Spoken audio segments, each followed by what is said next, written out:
I needed to replace a damaged passenger front axle on my 2018 all-wheel drive Sienna.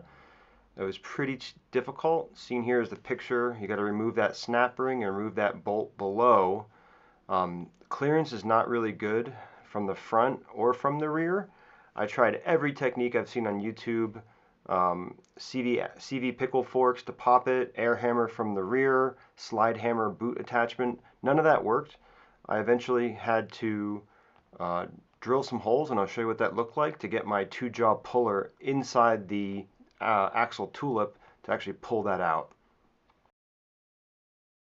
Hey, quick warning here. I saw a lot of people on YouTube popping these axles out on the all-wheel drive.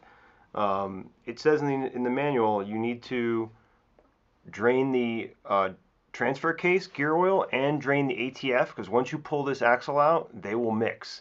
So make sure you do that. Making this project even more fun was having to do this on jack stands in my driveway in the snow. Here's the setup that actually got this axle out for me. I used a carbide hole saw to get through the tulip. And see that bearing? That's all you're fighting. That rusted piece right there on the bearing, that's what's holding this thing in.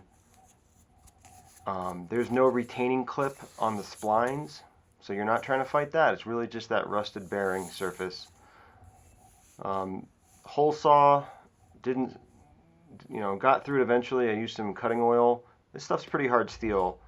I'll show you what the hole saw looks like. Yeah, this didn't survive it. These are about $10 on Amazon.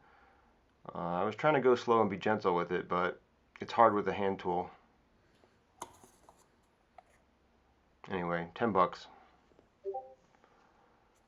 So once you've got the holes through them, I'll link this puller kit I had. It has a 2 and 3 jaw puller attachment, and there's kind of cone thing here.